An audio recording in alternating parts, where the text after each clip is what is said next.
Muy buenas tardes, espero que todos estén muy bien, que este día domingo 26 de abril esté muy soleado, no solamente afuera, sino al interior de nuestras casas y de nuestros corazones y de nuestro ánimo y nuestra esperanza.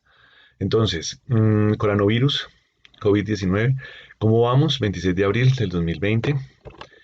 Entonces, vamos a comenzar esta charla o este video de actualización. Entonces tenemos número de casos 2.938.294. Vamos a alcanzar ya los 3 millones. Yo creo que hoy ya al final del día ya alcanzamos los 3 millones. Números recuperados 841.446 y el número de muerte 203.796.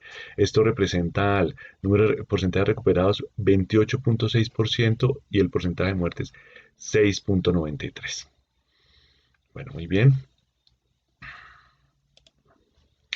Entonces, número de casos activos, 1.800.000. Número de casos críticos, ya, quiero que le pongan mucha atención a esta cifra, 3%. La semana pasada, desde que desde hace como unas 4 semanas, estábamos siempre en 4%, ahora ya estamos en 3%.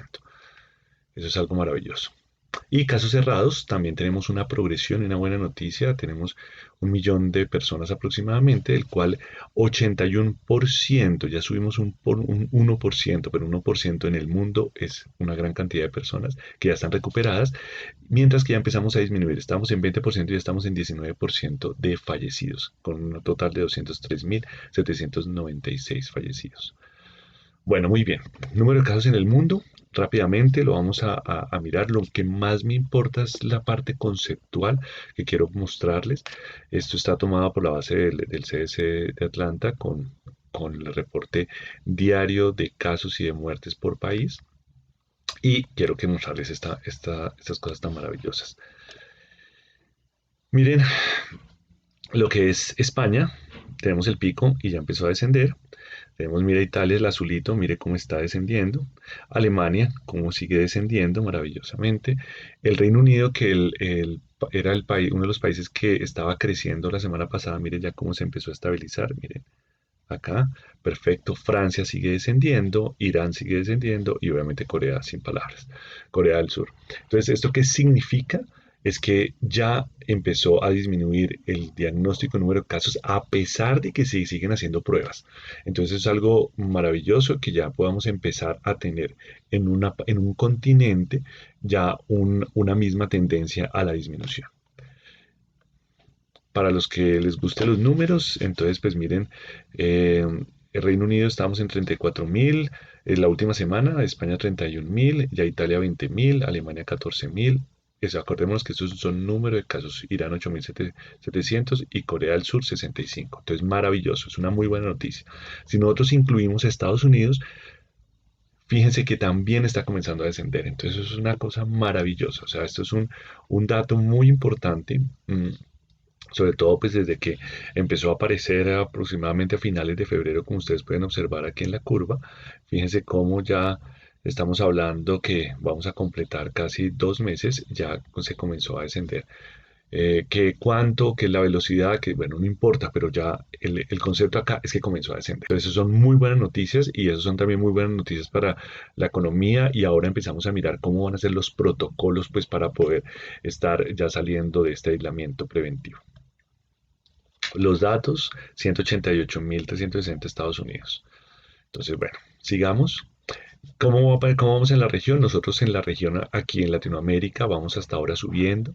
Miren, Perú se está empezando a estabilizar. Obviamente esto está muy limitado a la eficiencia de cada país no solamente la consecución de las pruebas, sino también de la toma de la experiencia, de la toma del embalaje para poder llegar al sitio del toma de las muestras, pues para poder llegar y ser leídas y poder diagnosticar si en verdad es positivo o negativo. Entonces observamos que, miren Chile, cómo se mantiene. Este azulito es México, está subiendo. Perú sigue subiendo. Miremos cómo está Ecuador, que volvió a subir, tuvo algunas dificultades esta semana o la semana pasada con el tema del procesamiento de las muestras. Colombia, tuvimos una caída y después volvemos otra vez a ascender, número de casos. que vuelvo y se lo repito, es dependiendo del número de pruebas que estamos haciendo, pues para poder diagnosticar rápidamente. Están las demás, que es República Dominicana. Panamá ya está empezando a descender, que pues toca esperar a ver si vuelve a haber otro repunte la próxima semana. Argentina está también muy estable. Y si nosotros introducimos variable de Brasil y Canadá, miremos cómo Brasil se sube, sigue subiendo, y Canadá también sigue subiendo. En números totales, Brasil estamos 19.000, en Canadá 12.000, Perú 8.000, México 5.000, Chile 3.000, Ecuador 2.000, República Dominicana 1.000, Panamá 1.100, Colombia 1.500, Argentina 765. Entonces estamos bastante bien. Y el número de muertes en el mundo, entonces ya vamos a empezar a ver la segunda noticia. Entonces aquí la primera conclusión de esto es que Europa se empezó ya a estabilizar y empezó a descender el número de casos, a pesar de que siguen testeando o haciéndose muchas pruebas. Nos toca, ¿cuál es el reto? Seguir sosteniendo estos resultados, es decir, sosteniéndolos en el sentido de que vamos a que siga disminuyendo el número de casos. El número de muertes también hay buenas noticias, porque miren, Europa, vemos Italia, Francia, España, Reino Unido, todos están a la baja. Entonces eso es una muy buena noticia y eso se me alegra el corazón, porque es demasiado gratificante saber que esto ya está empezando a disminuir. El drama individual o familiar que han tenido muchas familias y personas ya está empezando a disminuir, a ceder, y eso es algo maravilloso, porque como que cada vez nos estamos organizando más como sociedad, y esto implica que los resultados también se estén dando. Entonces, aquí otro concepto, también está descendiendo el número de muertes, inclusive Reino Unido, que también estaba subiendo, ya empezó a descender. Entonces, eso es algo maravilloso. Acá los números totales. Entonces, tenemos que el Reino Unido, estábamos en 4.000, tuvo más o menos 5.000 muertes en en la última semana, y le sigue en Francia 3.500, Italia 3.200, España 3.000, eh, Irán 616, Alemania 1.300 y Corea del Sur 8. Bueno, muy bien. Y si nosotros le metemos a Estados Unidos, también miren qué maravilla. Entonces Estados Unidos también, el número de muertes también comenzó a descender, y esperemos que siga así, sobre todo por lo que les quiero indicar, el drama humano alrededor de la muerte, alrededor de la enfermedad, es algo importante, y que ya estemos empezando a mirar, a ver, estar en otra postura, en otro momento de la historia natural de la enfermedad, es algo maravilloso. Entonces, muy bien. En términos totales, 13.969 muertes. En Italia, en Estados Unidos, en Italia 3.200, Francia 3.500, España 3.000, Reino Unido casi 5.000, Alemania 1.300. Entonces, súper. ¿Y qué pasa en la región? Entonces México está disparado, Perú está disparado. Entonces, ¿qué es lo que nosotros como región estamos teniendo? Ya viendo cómo es el proceso, hasta ahora nosotros estábamos subiendo, esas dos, sobre todo México y Perú, y los demás están muy parejos, como ustedes pueden observar en el gráfico. Si nosotros le introducimos lo que es Brasil y Canadá, también sigue Brasil, sigue subiendo, Canadá también está subiendo, esperando cuándo va a ser el pico, y esperemos a que sea lo más pronto posible y que sea lo sostenible, ¿no? Que lleguemos al pico y que comenzamos a descender. Entonces, bastante bien. Brasil 1.500, Canadá 993, México 75, Perú 334, República Dominicana 67, etcétera, Colombia 67, etcétera. Entonces, nosotros, viendo acá el número de muertes sobre población país por 100.000 habitantes, vemos que sigue España, Italia, por encima de 40 personas, 40 personas positivas por cada 100.000. Francia, después le sigue Francia, Reino Unido con 30. Después sigue Estados Unidos, que pues hasta ahora estábamos empezando a crecer. Alemania se ha mantenido también muy estable, casi muy estable junto con Irán. Y Colombia y Corea del Sur, que estamos ahí. Entonces, pues bastante bien. Y lo mismo también en Latinoamérica, bueno, en América, Canadá en 6.6, y Panamá cada vez estamos creciendo más, 379, 335, República Dominicana 265, Brasil está en 1.93, que sigue creciendo junto con Perú, México aún está en 1, y las menores de uno están Chile, Colombia y Argentina. Entonces, pues bastante bien. Entonces, volvemos a lo mismo. La buena noticia de esto de las muertes es que va empezando a disminuir el tema de las muertes. Bueno, muy bien. Entonces, Colombia, ¿qué tenemos? 5.142 casos, número de casos, número de muertos 233. Tasa de letalidad estamos en 4.5 y porcentaje de positividad estamos en 8.5%. Entonces, pues de todas maneras son números muy buenos, los cuales los tenemos y doy no solamente reconocimiento a los que están tomando las decisiones políticas, a los que están tomando las decisiones técnicas y a todas las demás personas que estamos comprometidos con el autocuidado y el cuidado de los demás. Entonces, estamos bastante bien. Miremos aquí cómo está el tema. La curva, esto volvemos a lo mismo, este es un número de casos, y este número de casos ya solitos analizándolo, es simplemente pues depende del número de muestras que se tomen, que salgan positivas, que se tomen bien, que lleguen bien a los lugares donde están haciendo la lectura, etcétera. Y ese es el número de muertes, que aquí lo interesante es que fíjense que comenzamos como aquí a presentar como un estabilización en el aumento del número de muertes por semana epidemiológica y vamos a observar cómo se sigue comportando la próxima semana. Estamos en unos puntos críticos, críticos, críticos en el sentido de poder estar mirando y seguir progresivamente manejando este ascenso de número de muertes para poder dar frente a la enfermedad.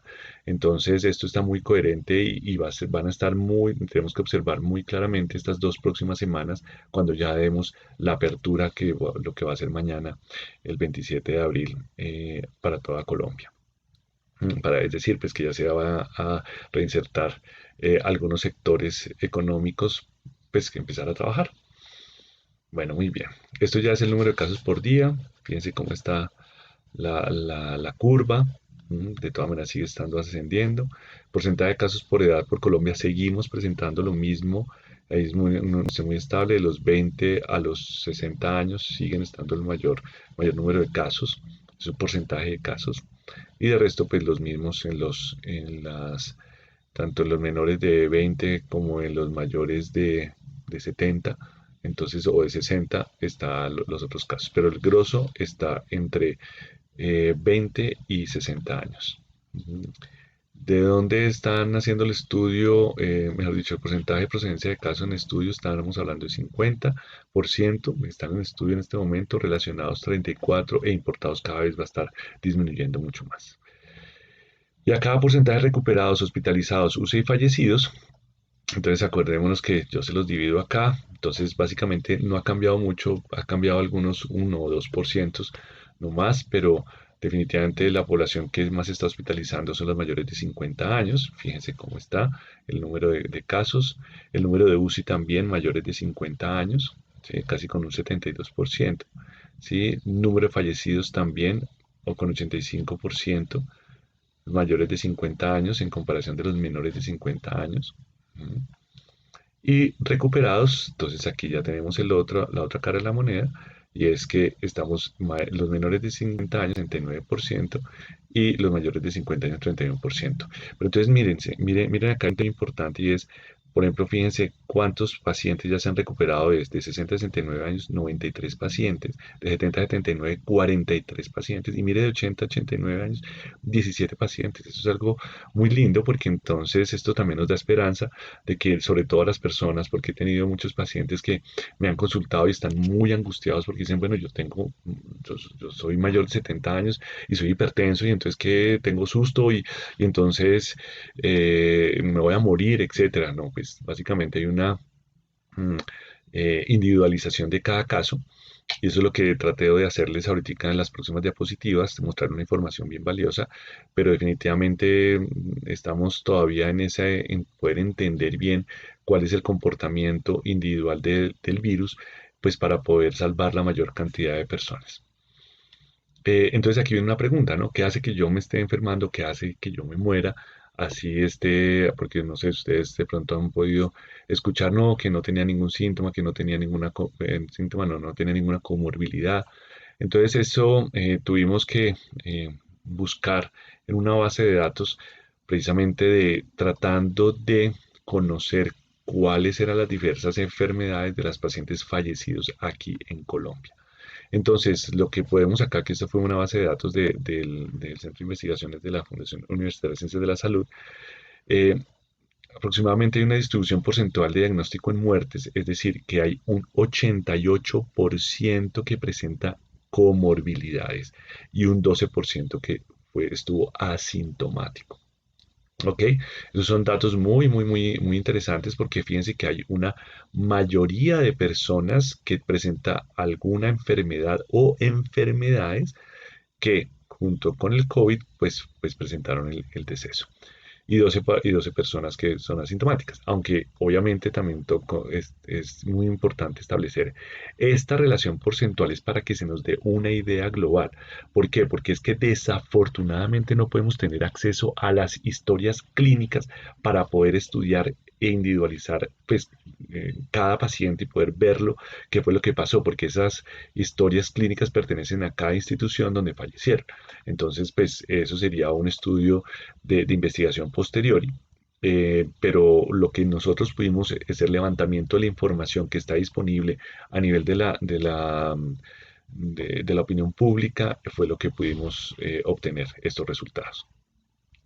Y el porcentaje diagnóstico en mortalidad. Entonces, tenemos que tener claro que hay unas enfermedades que son como muy similares, es decir, hay personas hipertensas, hay personas que son diabéticas, hay personas que son obesas, o hay personas que son hipertensas, diabéticas y obesas, ¿sí? O hay personas que son enfermedad renal también, junto con hipertensión, diabetes, etcétera. Entonces, todas las personas siempre tenían más de dos diagnósticos. Entonces vimos que el que más se repetía era hipertensión arterial con un 40%, después con un 12% todo lo que son enfermedades pulmonares obstructivas crónicas y tabaquismo, o sea, pacientes que fumaron. Otros 9% solamente tenían diabetes y un 6% obesidad, enfermedad cardíaca 5%, enfermedad renal 2%. Otros tipos de diagnóstico como cáncer, VIH, etcétera, se aglutinaron acá y hay unos 6% que no tenía, que no se pudo levantar el diagnóstico. Entonces, acá lo más importante es que yo les quería mostrar, que para mí es muy útil, esta información en donde se ven que los pacientes que desafortunadamente fallecieron por el COVID tenían unas comorbilidades y no solamente una, sino muchas más, dos o tres comorbilidades y tenían comorbilidades serias, los que les decía, hipertensión, diabetes, obesidad, etcétera. Entonces, estuve viendo un artículo bien interesante en donde estaban mirando los principales factores que pudiesen predecir el riesgo de progresión. Y esto más o menos son tener más de 60 años, tener comorbilidades, pero también cuando estén en el proceso de valoración, en la hospitalización, tener unas alteraciones en los exámenes que presentaran disminución de linfocitos y aumento de un examen, una enzima que se llama deshidrogenasa láctica. Si tú presentabas estos, pueden ser unos factores predictores que te pueden estar alertando que puedas tener alguna complicación en UCI, en unidad de cuidados intensivos y que puedas de pronto tener un tema a fallecer. Entonces, por eso es que yo les presento esta información no para estar generando temor, sino, ok, si yo tengo más de 60 años o más de 70 años, tengo hipertensión o diabetes, por favor, me tengo que cuidarme mucho más de una persona que pues quizás no tenga ninguna comorbilidad. Pero eso tampoco quiere decir que los que no tienen ninguna comorbilidad puedan estar saliendo y son inmunes, no. Pero simplemente quiero darles más información. Y esta información también es importante, que son el porcentaje de ocupación de camas en Bogotá. Esto es tomado de la página de bogotá.co del coronavirus en Bogotá, y esto es información que está disponible a todo el mundo. Entonces, ¿qué porcentaje de ocupación en la actualidad de ayer estaban ocupadas. Entonces se dividieron en públicas y en privadas, o sea, en IPS, hospitales públicos y hospitales privados. Y hospitales públicos en hospitalización general, en este momento hay un 53% de ocupación. En unidad de cuidado intermedio, en la pública 46% y la unidad de cuidados intensivos pública está un 61% de ocupación. No solamente de COVID, sino en general. Y en las privadas, en la hospitalización general está en 58%, la unidad de cuidado intermedio 59% y la unidad de cuidado intensivos privadas 49%. Esto es de adultos. ¿Ok? Eh, si nosotros vemos cuántas camas de UCI en UCI están ocupadas por COVID, hay 154. ¿Cuántas camas disponibles para COVID hay? 558 y esto nos da un porcentaje de ocupación del 27.6%. O sea, es decir, que son cifras muy buenas aquí en Bogotá. Ojo, son aquí, esto es toda esta información es de aquí en Bogotá. Son cifras muy buenas en las cuales nos está diciendo, ok, vamos bien, vamos muy bien. Entonces, a partir de mañana, ¿qué podemos esperar? Entonces, podemos esperar, si somos juiciosos, un crecimiento controlado de casos y muertes, porque pues obviamente eso, la curva va a seguir subiendo, pero pues la idea es que lo podamos hacer lo más controlado posible. Una reactivación lenta y progresiva de la economía, claro, tenemos que empezar a reactivar y tenemos que salir a trabajar, porque pues esto ya no solamente la preocupación por COVID, sino ya la preocupación es por hambre. Hay muchas personas que y muchas familias que en este momento están en el punto de tener hambre, de no tener cómo alimentarse y ahí están los subsidios, etcétera, la solidaridad de la gente. Bueno, muy bien.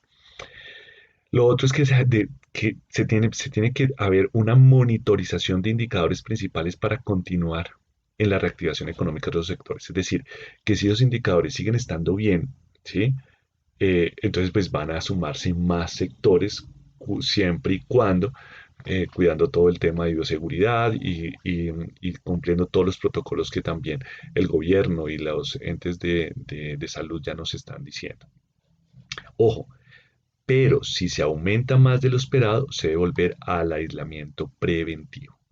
Y entonces, ¿cuáles podrían ser estos indicadores? Aumento de muertes más de las esperadas, ocupación de camas UCI más del 70%, por eso es que yo les mostraba los indicadores de UCI, y aumento de la transmisibilidad del virus más del 2.5. En este momento, ¿eso qué quiere decir? Que por cada persona que sea un caso, va a infectar a 2.5 personas más. Ese dato lo teníamos, o esa cifra la teníamos antes de entrar al aislamiento. Y ahora, en la actualidad, lo tenemos en uno. ¿Sí? Eso está bastante bien y esos va a ser uno de los indicadores. Si nosotros seguimos cumpliendo la normatividad, etcétera, todos los cánones de bioseguridad, tengan la seguridad que vamos a seguir saliendo más sectores a trabajar. Entonces, en este momento, básicamente el camino es esto, o sea, es un camino montañoso, irregular, en el cual, en donde todos tenemos que ayudarnos entre todos, todos somos un país en donde todos nos necesitamos desde el punto de vista de salud, pero también desde el punto de vista económico. Pero como todo, siempre va a haber un dilema entre el miedo y la valentía.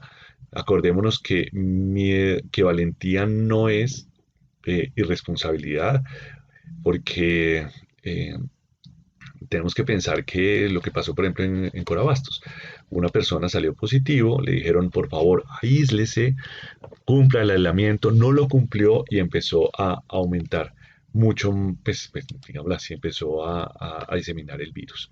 Entonces ahí fue una de las razones por las cuales empezó a esparcir en Corabastos. Entonces también pensemos en eso, ¿no?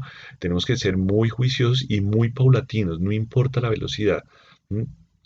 Podemos empezar a llegar a nuestros trabajos a trabajar. Lo importante es hacerlo bien, despacio, seguro, porque acordémonos, estamos viviendo un momento bien complicado en el sentido de, supongamos, estamos en la empresa y llega a existir una persona que se le llega a diagnosticar COVID, todas las demás personas tienen que entrar en cuarentena inmediatamente, ¿sí? Entonces son todos los contactos. Entonces imagínense en eso a nivel empresarial. ¿Sí? Entonces supongamos, ya listo, llegamos todos y si no cumplimos bien los protocolos, entonces ¿qué va a pasar? Pues si hay un riesgo de COVID y si hay alguien que tenga el COVID y que se diagnostique como COVID, puede estar infectando a los demás, a sus compañeros, y ahí es cuando tenemos problemas, porque entonces quién va a trabajar en la empresa y cómo se van a cumplir todo el tema de desinfección, etcétera. Entonces, pues básicamente debemos tener una palabrita que es esto, conciencia.